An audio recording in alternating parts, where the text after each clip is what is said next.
Bonjour à tous, on se retrouve aujourd'hui pour partir au Laos tous ensemble avec une salade de riz croustillant dont vous allez me donner des nouvelles. Alors, c'est parti.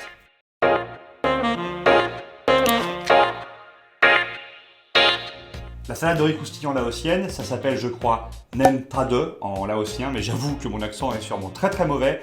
Il y a des variantes qui existent avec de la saucisse, de la viande ou quoi, mais aujourd'hui, on part sur une version végétarienne et j'espère que ça va vous plaire.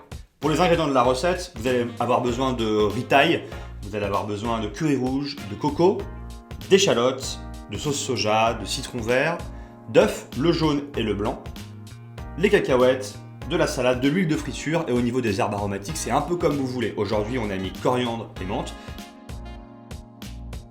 Il y a deux étapes clés en fait dans la recette. C'est à la fois la fabrication des boulettes avec le curry rouge, la noix de coco et des petits ingrédients. Et ensuite, on va les faire frire. Il y a une petite astuce parce qu'en fait, ça va être très croustillant à l'extérieur et pas du tout gras à l'intérieur. Vous allez voir. Vous avez votre riz cuit, on l'a fait légèrement sous cuire, c'est le petit tips de la recette, puisque comme il va repasser après à la cuisson, c'est bien qu'il soit encore, vous voyez, un petit peu ferme, quoi. Et là, en fait, il suffit d'ajouter la noix de coco. D'ailleurs, j'en profite pour rappeler que pour les proportions, ce sera dans la description de la vidéo. Les échalotes ciselées, là, on en a mis deux, hein. La pâte de curry rouge, attention, hein, c'est quand même très fort, hein, ça sort comme ça rentre, donc là on en a mis 2 belles cuillères à soupe, mais après c'est à vous de juger si vous aimez plus ou moins fort, c'est à vous de voir. La sauce soja et les 3 jaunes d'œufs, et ce qui est cool c'est que du coup les blancs vont nous servir plus tard, les 3 blancs comme ça, il n'y a pas de gâchis. Et là il suffit de bien amalgamer.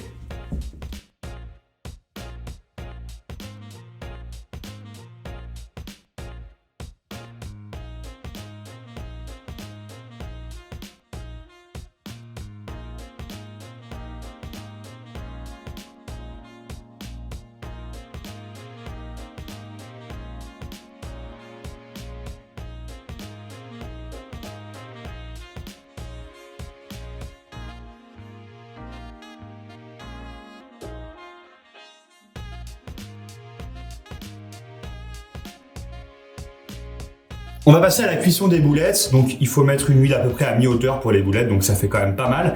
Du coup autour de 160 degrés, je pense que c'est très bien. L'idée c'est voilà, il faut que ce soit quand même assez chaud pour bien les saisir et que l'huile ne rentre pas dans la boulette. Donc j'espère que vous avez bien fait et que ça va bien se tenir à la cuisson. Petite astuce pour voir si votre huile est à température, vous prenez une baguette comme ça, vous la plongez dans votre huile et si elle fait des petites bulles tout au bout, c'est que votre huile est à température. Là par exemple, on voit que ça commence un petit peu à buller. Donc on n'est pas loin d'être ok, vous voyez? Oh, écoutez-moi ce bruit, écoutez-moi ce bruit.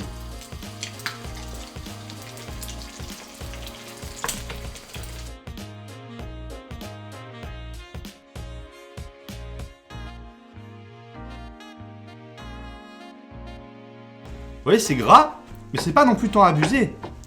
Regardez le papier, là, j'appuie quand même vraiment bien, comme un sauvage.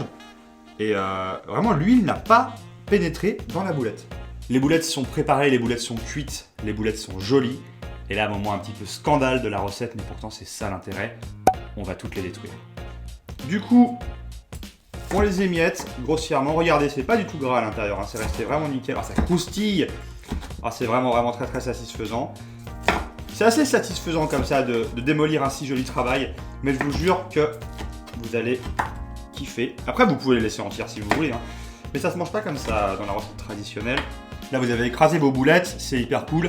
Et maintenant, on va faire un petit peu le dressage. Donc, vous pouvez mettre des petits oignons frais. Comme ça, par exemple. C'est très sympa. Les petites cacahuètes qu'on a concassées. Ou pas, hein, vous pouvez aussi les laisser entières. Ça, c'est vraiment à vous de voir. Ce que vous pouvez faire aussi, si vous reste un petit peu de coco râpé, c'est vous en parsemer un petit peu dessus. 2-3 petites pluches d'herbes aromatiques. Nous, on a dit qu'on mettait, par exemple, un petit peu de coriandre. Un petit peu de menthe. On laisse grossièrement, je trouve que c'est joli de laisser les herbes entières. Et puis des petits quartiers de citron vert.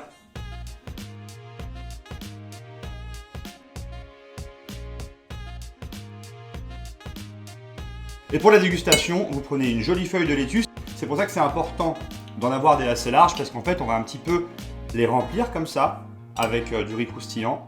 Vous mettez les herbes fraîches que vous voulez. Là, on a mis coriandre et menthe, mais vraiment, c'est comme vous voulez. Un petit filet de jus de citron. On fait un petit fagot comme ça. Bon appétit!